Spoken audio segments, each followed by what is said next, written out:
Le lancement de cette autoroute de 4x2 est un projet très ambitieux et ce ne sera pas ça seulement. On veut rejoindre tous les chefs-lieux de région par des autoroutes.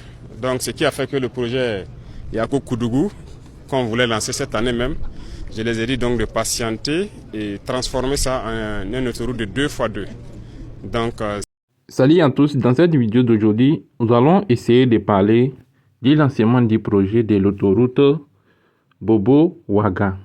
Tout d'abord, bienvenue sur ma chaîne de formation génie civil et réalisation des projets en Afrique. Si vous n'êtes pas encore abonné, n'hésitez pas à le faire, de partager, de commenter avec vos proches. Pour continuer, je vais essayer d'expliquer c'est quoi l'autoroute 2x2.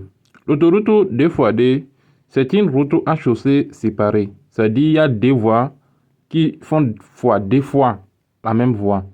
C'est-à-dire, je peux dire que c'est une voie rapide avec deux voies de circulation dans chaque sens.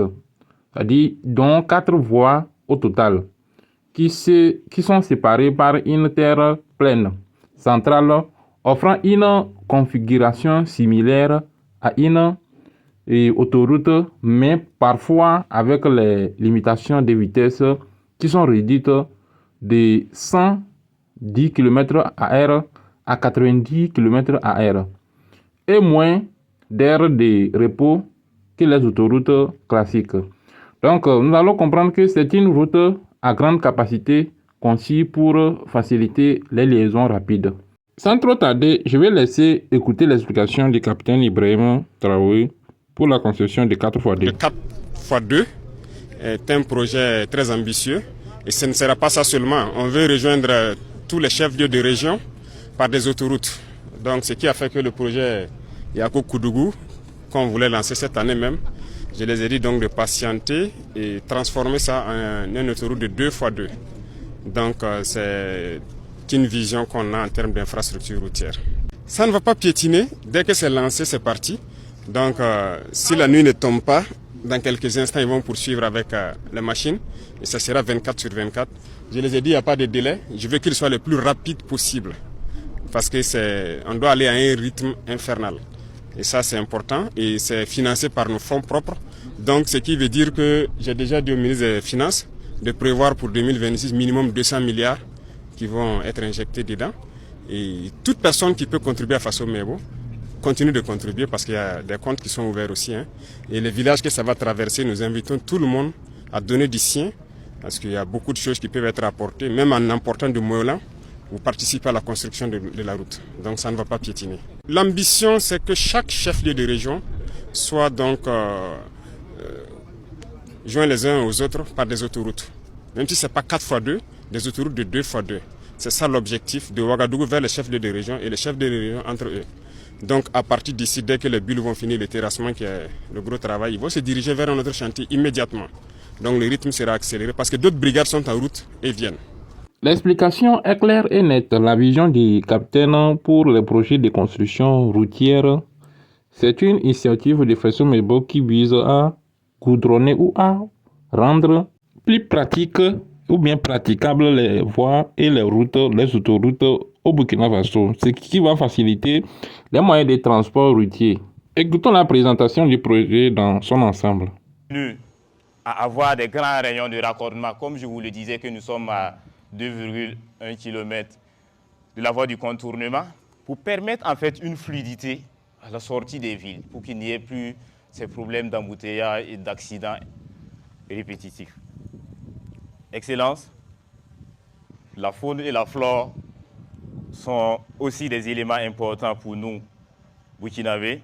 Et nous savons que nous avons beaucoup d'animaux, beaucoup d'éléphants, dont des passages inférieurs ont été prévus pour ces éléphants, ainsi que plein d'autres animaux. Il y a aussi bien des bus pour permettre à l'eau de s'écouler, ainsi qu'à ces animaux-là de suivre le courant d'air et de se sentir dans leur biotope naturel.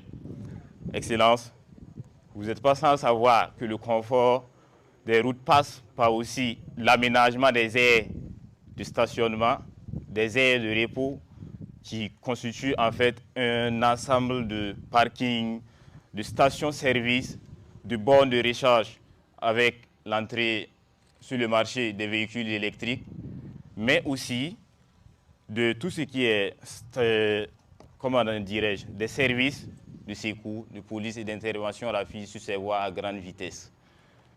Nous avons également, comme je vous le disais précédemment dans le tableau 2, des échangeurs autoroutiers permettant d'avoir accès. Vous voyez toute la signalisation qui va avec le projet, qui découle directement sur des postes de péage pour permettre une meilleure exploitation de ce projet. Et l'entretien courant ces années dont la chaussée est censée supporter toutes les charges estimées à environ 80 000 véhicules par jour, avec des pannes maximales limitées à 7% pour permettre aux poids lourds de ne pas avoir à mettre beaucoup d'énergie pour circuler. Mais également, comme je vous le disais, tout ce qui est passage inférieur, passage supérieur revu en les standards de conception. Pour terminer, Excellence, nous retiendrons que la construction d'une autoroute, c'est bâtir un lien entre les régions.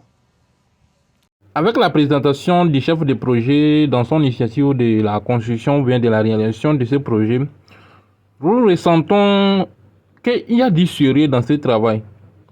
Il y a du dynamisme dans le travail, il y a de l'organisation, il y a des préventions et de sécurité, de la circulation des biens, des animaux, comme du climat. Donc, c'est un projet à féliciter, Nous sommes confrontés depuis quelques années à une barbarie sans merci. Nous avions décidé à un moment de prendre nos responsabilités et de redonner vie à la nation. À ce moment précis, il s'agissait pour nous de faire un choix. Soit nous sommes burkinabés ou nous ne le sommes pas. Notre dignité, notre fierté, notre honneur